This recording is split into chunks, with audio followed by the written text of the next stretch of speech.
नमस्कार। देश और दुनिया की तमाम खबरों के साथ सुपरफास्ट 100 में मैं हूं आपके साथ अंजू सिंह और आपके साथ मैं हूं रचना। शुरुआत करेंगे खबरों की और सबसे पहले बात इंडिया न्यूज के शो में हुए हंगामे की। गाजियाबाद में यूपी सरकार के मंत्री राकेश यादव के समर्थकों ने इंडिया न्यूज की टीम पर हमला किया। राकेश यादव की शय पर उनके कार्यकर्ताओं ने इंडिया न्यूज के शो किस्सा कुर्सी का को रोक दिया और जमकर तोड़फोड़ और हंगामा किया। हमारे शो के एंकर राशिद हाशमी और अन्य कर्मचारियों से मारपीट की गई।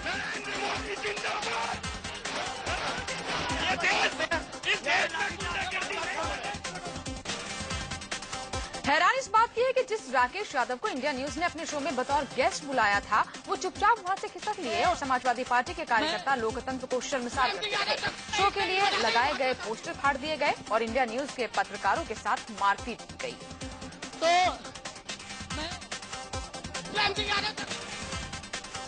गाजियाबाद में इंडिया न्यूज का शो किस्सा कुर्सी का शुरू होने से पहले ही हंगामा शुरू हुआ। शो शुरू होने से पहले ही एसपी के कार्यकर्ताओं ने हमला बोल दिया। शो में सारी पार्टियों के नेताओं को बुलाया गया था। खुद एसपी की तरफ से यूपी सरकार में दर्जा प्राप्त राज्य मंत्री राकेश यादव मौजूद थे। उन्हीं की शय पर एसपी कार्यकर्ताओं ने जमकर बवाल काटा। बवाल होता रहा, हंगामा चलता रहा, लेकिन पुलिस मुस्कुराती रही। तकरीबन आधे घंटे बाद जब पुलिस पहुंची तो मामले की टाल मटोल में लग गई। लेकिन सवाल है कि आखिर एसपी की गुंडागर्दी कब तक बर्दाश्त करें। कुछ दिनों पहले ही यूपी सरकार ने इंडिया न्यूज को सूबे में बैन कर दिया था और अब इंडिया न्यूज की टीम पर हमला बोला। अखिलेश सरकार में राज्य मंत्री राकेश यादव हंगामा खड़ा होते ही भाग निकले। जब इंडिया न्यूज से उनसे एसपी कार्यकर्ताओं की गुंडागर्दी पर बात की तो उन्होंने सारा ठीकरा दूसरे दलों पर छोड़ दिया।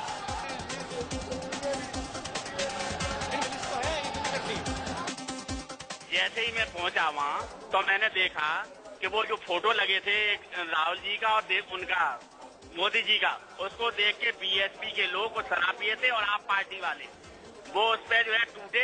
तो मैंने कहा, मेरे साथ जो लोग थे मेरी सिक्योरिटी, मैंने कहा आप यहाँ से निकलिए, यहाँ यह कार्यक्रम होने वाला नहीं, और मैं तुरंत चला आया वहाँ से। अखिलेश के मंत्री भले ही अपनी गुंडागर्दी का ठीकरा दूसरे दलों पर फोड़ रहे हों, लेकिन हमारे शो के होस्ट राशिद हाशमी ने बताया है कि कैसे समाजवादी पार्टी ने इंडिया न्यूज के शो से पहले हंगामा किया। किस बुरी तरह से इन स्टैंडीज को तोड़ा गया है। इतने में ही समाजवादी पार्टी के जितने हुड़दंगी थे, जितने गुंडे थे, कई गमछा भी लटका करके आए हुए थे, उन्होंने यहाँ पर आकर के काफी ज्यादा हंगामा किया, लोगों के साथ मारपीट की, मुझे धक्का मुक्की दी और इन्हीं स्टैंडीज में से, जैसा कि मैंने पहले दिखाया था, एक रॉड निकल करके मेरे पेट में लगा। इस पूरे हंगामे पर समाजवादी पार्टी की ओर से भड़काऊ बयान दिया गया है। पार्टी के प्रवक्ता राजेंद्र चौधरी ने कहा कि शो के दौरान समाजवादी पार्टी के नेता की तस्वीर नहीं लगाई गई थी, जिससे लोगों का गुस्सा भड़का। अगर ऐसा आगे होगा तो इसी तरह का हंगामा आगे भी होगा। किस्सा कुर्सी की चर्चा आप कर रहे हैं, उसमें दो दलों के लोगों का उन्होंने चित्र लगा करके वो करते हैं, सभी राजनीतिक दलों को बुलाते हैं। मैं भी उनके कार्यक्रम में गया था, उन्होंने मोदी जी का, राहुल जी का चित्र लगा रखा था। ये तरीका उनका ठीक नहीं है। या तो जिन दलों को आप बुला रहे हैं उनके नेताओं का वह चित्र होना चाहिए, और नहीं तो फिर जनता फिर अपने तरीके से फैसला करती है। ये तरीका उनका ठीक नहीं है।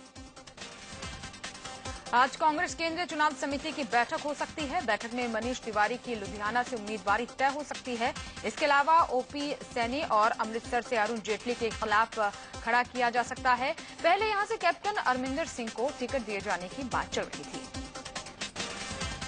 इससे पहले कांग्रेस ने लोकसभा चुनाव के लिए चौथी लिस्ट जारी कर दी। कांग्रेस की ओर से जारी 50 उम्मीदवारों की सूची में पी चिदम्बरम की जगह उनके बेटे को टिकट दिया गया है। इस लिस्ट में गुलाम नबी आजाद और जदयू छोड़कर आए पूर्णमासी राम का नाम भी शामिल है। चिदम्बरम की सीट शिवगंगा से उनके बेटे कार्तिक को टिकट दिया गया है। गुलाम नबी आजाद को जम्मू कश्मीर की उधमपुर सीट से उम्मीदवार बनाया गया है, जबकि मणिशंकर अय्यर को उनकी पारंपरिक सीट मयलाथुरई से मैदान में उतारा गया है। कांग्रेस ने दिग्विजय सिंह के भाई लक्ष्मण सिंह को विदिशा से उम्मीदवार बनाया है। जदयू से निकाले गए पूर्णमासी राम को बिहार के गोपालगंज से टिकट मिला है। वहीं पश्चिमी दिल्ली से पार्टी ने महाबल मिश्रा को मैदान में उतारा है। बाबा रामदेव के धुर विरोधी रहे आचार्य प्रमोद कृष्णन को कांग्रेस ने संभल से उम्मीदवार बनाया है। वहीं गांधीनगर की सीट से किरीट पटेल को मैदान में उतारा गया है। इसके अलावा फिरोजाबाद की सीट से अतुल चतुर्वेदी को टिकट मिला है। बीजेपी ने 14 उम्मीदवारों की अपनी अगली लिस्ट जारी कर दी है। पार्टी ने बेलारी से श्री रामुलु को टिकट दिया है, जबकि नीलगिरी से एस गुरुमूर्ति और श्रीरामपुर से बप्पी लहड़ी को मैदान में उतारा गया है। अपनी बात पर पार्टी को झुकाने के बाद लालकृष्ण आडवाणी अब खुद भी झुक गए हैं। उन्होंने गांधीनगर से चुनाव लड़ने की बात मान ली है। बीजेपी ने लालकृष्ण आडवाणी को गांधीनगर से ही टिकट दिया था, जिस पर वे नाराज हो गए थे। वे भोपाल से चुनाव लड़ना चाहते थे। एक बयान जारी कर आडवाणी ने कहा कि राजनाथ सिंह ने मुझे बताया कि गुजरात यूनिट चाहती है कि मैं वहां से चुनाव लड़ूं, मध्य प्रदेश यूनिट चाहती है कि मैं भोपाल से लड़ूं। सहयोगियों ने सीट चुनने का फैसला मुझ पर छोड़ा है। सहयोगियों की बातों ने मेरा दिल छू लिया है। मैं हमेशा से गांधीनगर से जुड़ा रहा हूं। इस बार भी मैं यहीं से चुनाव लड़ूंगा। इससे पहले बीजेपी अध्यक्ष राजनाथ सिंह ने ऐलान किया कि आडवाणी जहां से चाहे लड़ सकते हैं। उनके सामने भोपाल और गांधीनगर का विकल्प खुला है। पार्टी ने एक कदम पीछे करते हुए समझौता फॉर्मूला सुझाते हुए कहा था कि आडवाणी चाहे तो दोनों सीटों से लड़ें। आडवाणी आखिर में गांधीनगर से ही चुनाव लड़ने पर राजी हो गए। इससे पहले आरएसएस प्रमुख मोहन भागवत और भैयाजी जोशी ने आडवाणी से फोन पर बात किया। आडवाणी से कहा गया कि ये समय आपस में लड़ने झगड़ने का नहीं है, बल्कि एकजुट होकर चुनाव लड़ने का है। नाराज आडवाणी को मनाने खुद नरेंद्र मोदी उनके घर पहुंचे थे। करीब 1 घंटे तक दोनों के बीच में बातचीत हुई, जिसमें मोदी ने उनसे गांधीनगर सीट से ही चुनाव लड़ने की गुजारिश की।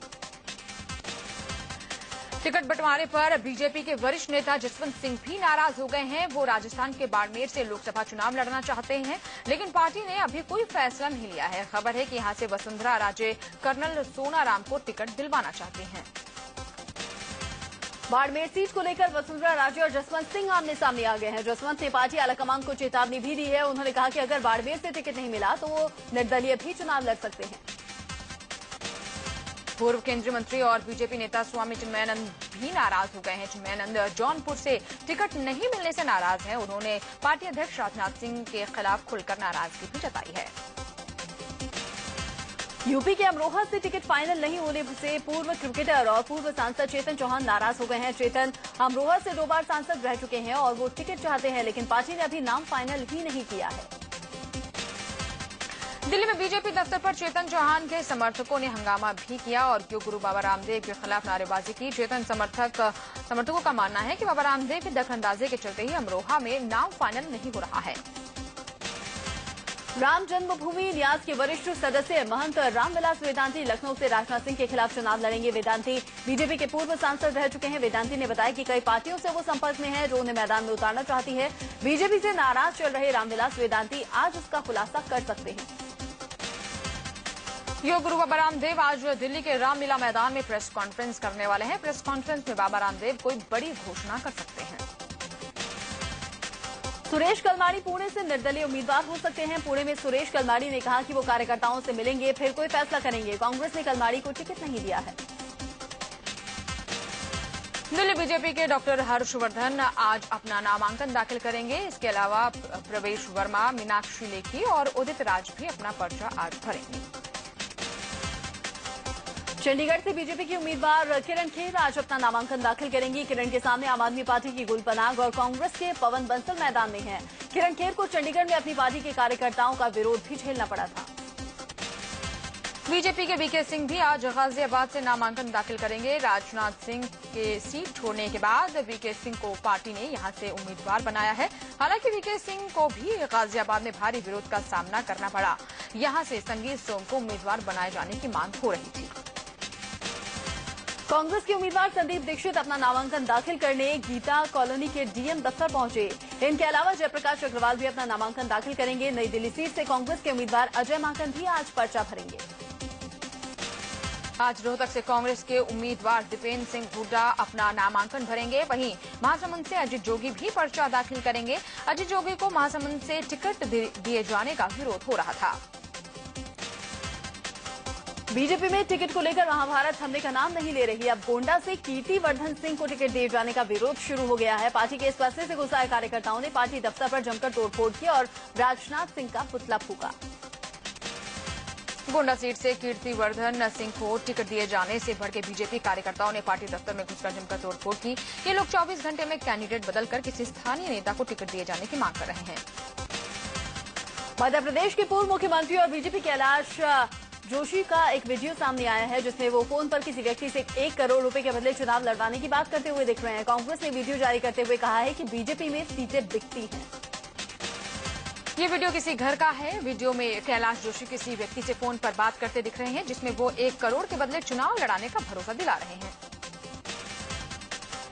दिल्ली में आम आदमी पार्टी के दफ्तर के बाहर यूपी के हमीरपुर से आए कार्यकर्ताओं ने अनशन किया। ये कार्यकर्ता हमीरपुर से अतुल कुमार को उम्मीदवार बनाए जाने का विरोध कर रहे हैं। मथुरा से अनुज गर्ग को टिकट दिए जाने से आम आदमी पार्टी के कार्यकर्ता भड़के हुए हैं। पार्टी के फैसले का विरोध करते हुए कार्यकर्ताओं ने अरविंद केजरीवाल की अर्थी निकालकर विरोध जताया और कैंडिडेट बदलने की मांग की। आम आदमी पार्टी के वरिष्ठ नेता योगेंद्र यादव ने गुड़गांव में रोड शो किया। पार्टी ने उन्हें गुड़गांव से लोकसभा चुनाव का उम्मीदवार बनाया है। गुड़गांव में योगेंद्र का बीजेपी के राव इंद्रजीत सिंह और कांग्रेस के राव धर्मपाल से मुकाबला है।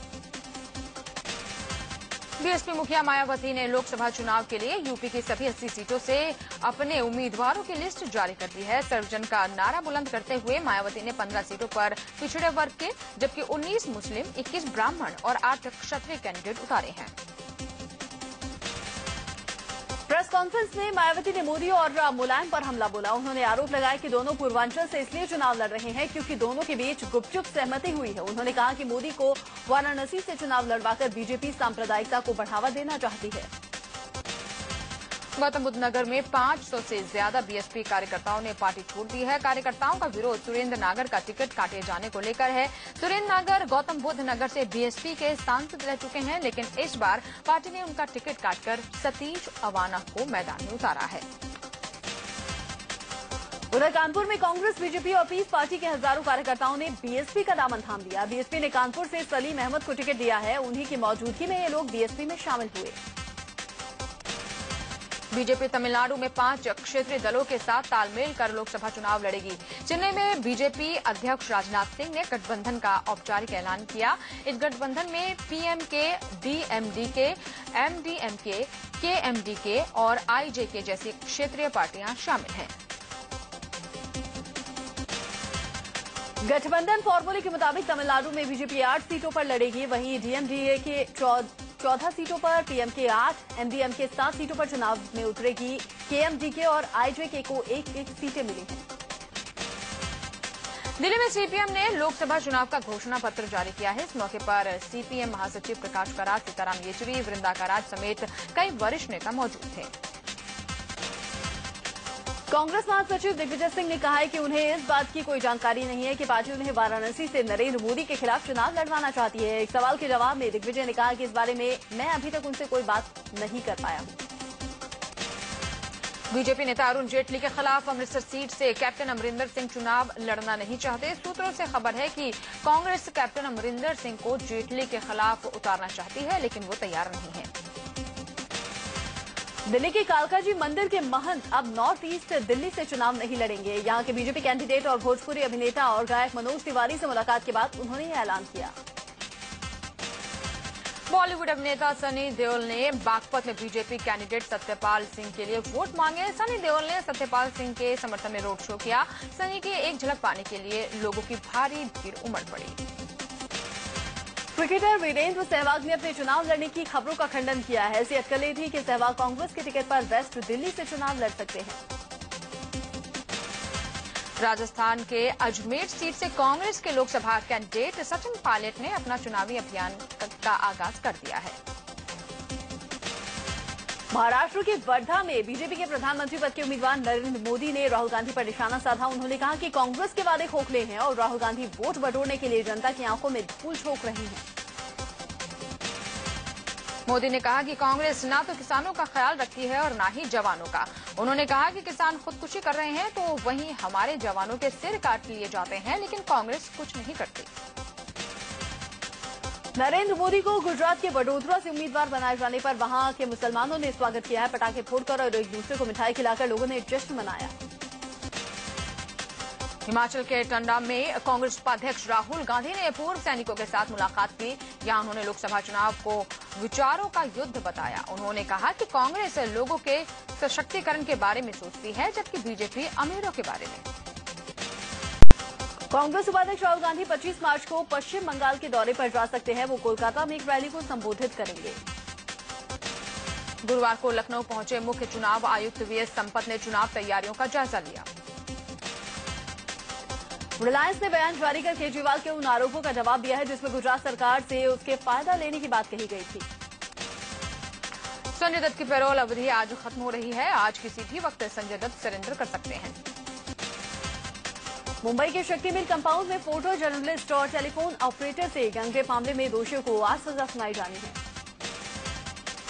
जिन 4 लोगों को दोषी बनाया गया है उनमें उनके नाम विजय जाधव, कासिम बंगाली, सलीम अंसारी और सिराज रहमान है। इन पर गैंगरेप के 2 मामले हैं। पहला पिछले साल 22 अगस्त को एक फोटो जर्नलिस्ट से गैंगरेप का है और दूसरा 18 साल की एक टेलीफोन ऑपरेटर से 31 जून को हुए गैंगरेप जुड़ा है। गुलबर्ग सोसाइटी दंगा मामले में गुजरात हाईकोर्ट अब 11 अप्रैल को सुनवाई करेगा। नरेंद्र मोदी को क्लीन चिट देने वाली एसआईटी रिपोर्ट को निचली अदालत से मिली मोहर के खिलाफ जाकिर जाफरी ने हाईकोर्ट में अर्जी दी है। जाने माने लेखक और पत्रकार खुशवंत सिंह का 99 साल की उम्र में निधन हो गया। बीजेपी के वरिष्ठ नेता लालकृष्ण आडवाणी ने भी दिल्ली स्थित खुशवंत सिंह के आवास पर जाकर उन्हें श्रद्धांजलि दी। खुशवंत सिंह को 1974 में पद्म भूषण और 2007 में पद्म विभूषण से सम्मानित किया गया था। खुशवंत सिंह ने भारत के विदेश मंत्रालय में विदेश सेवा के महत्वपूर्ण पदों पर भी काम किया है। इंदिरा गांधी सरकार के दौरान साल 1980 से 1986 तक खुशवंत सिंह राज्यसभा के मनोनीत सदस्य भी थे। हवाई उड़ान के दौरान प्लेन में डांस करना स्पाइस जेट के क्रू मेंबर को महंगा पड़ गया है। वीडियो सामने आने के बाद डीजीसी ने नोटिस भेजा और फिर स्पाइस जेट कंपनी ने इस उड़ान में शामिल रहे 2 पायलटों को सस्पेंड कर दिया है। दरअसल फ्लाइट में केबिन क्रू के डांस करने पर डीजीसीए ने स्पाइस जेट को नोटिस भेजा है और पूछा है कि आखिर यात्रियों की जिंदगी खतरे में डालने के लिए स्पाइस जेट का लाइसेंस रद्द क्यों नहीं कर दिया जाए।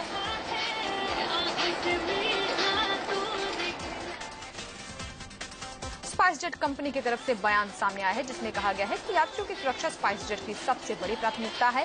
कंपनी की तरफ से कहा गया है कि विदेशों में यात्रियों के मनोरंजन के लिए केबिन क्रू इस तरह के सरप्राइज देते हैं। दरअसल होली के मौके पर स्पाइस जेट की गोवा बेंगलोर फ्लाइट में एयर होस्टेस और केबिन क्रू ने खूब मस्ती की थी और नाचे झूमे थे। करीब 2.5 मिनट का ये वीडियो सोशल मीडिया पर वायरल हो गया है और बवाल मच गया है। गुड़गांव के शीतला कॉलोनी में 11 साल के मासूम की लाश मिलने से सनसनी फैल गई है। घर के पास ही खाली पड़े खंडहर में मासूम की लाश मिली। साउथ दिल्ली एमसीडी के नजफगढ़ जोन में कर्मचारियों ने राजनगर वार्ड की पार्षद पूनम भारद्वाज और उनके पति के खिलाफ मोर्चा खोल दिया। पार्षद और उनके पति की एमसीडी के एक इंजीनियर से कहासुनी हुई और मारपीट के बाद एमसीडी के कर्मचारी यूनियन का गुस्सा भड़का है। एमसीडी के इंजीनियर और पार्षद के बीच हुए विवाद के बाद दोनों ओर से थाने में एफआईआर दर्ज कराई गई है। इंजीनियर ने मारपीट और धमकाने का आरोप लगाया है। वार्ड पार्षद ने गाली गलौज, सेक्सुअल असॉल्ट और हाथापाई का आरोप लगाया है। पुलिस मामले की जांच कर रही है। दिल्ली के मुनेरका इलाके में एक घर से मणिपुर की युवती की लाश मिलने से सनसनी फैल गई। युवती की लाश पर किसी तरह की चोट के निशान नहीं है। गाजियाबाद में एक रिटायर्ड सब इंस्पेक्टर की गोली मारकर हत्या कर दी गई। वारदात विजयनगर इलाके की है। एमपी के शहडोल में गैस कुओं से मिथेन गैस के रिसाव से लालपुर गांव में हड़कंप मच गया है। ये गैस कुएं रिलायंस सीबीएम प्रोजेक्ट कंपनी के हैं, जहां से कंपनी मिथेन गैस निकालती है। फरीदाबाद में एक मकान के बेसमेंट की छत गिरने से 4 मजदूर दब गए, जिसमें एक मजदूर की मौत हो गई। यूपी के रायबरेली में एक 2 सीटर जहाज को खेत में इमरजेंसी लैंडिंग करानी पड़ी। हालांकि पायलट की सूझबूझ से कोई हादसा नहीं हुआ। एयरक्राफ्ट अलीगढ़ जा रहा था। रिफ्यूलिंग के लिए एयरक्राफ्ट रायबरेली के फुरसतगंज एयरपोर्ट पर उतरा। दोबारा एयरक्राफ्ट ने जैसे ही उड़ान भरी, आसमान में इसका इंजन बंद हो गया। यूपी के कानपुर में शॉर्ट सर्किट से फैक्ट्री में भीषण आग लग गई। आग इतनी भयंकर थी कि इसे बुझाने में फायर ब्रिगेड कर्मचारियों को कड़ी मशक्कत करनी पड़ी। मुंबई से सटे ठाणे के टिटवाला इलाके में बड़ा ट्रेन हादसा टल गया। यहां एक लोकल ट्रेन पटरी से उतर गई।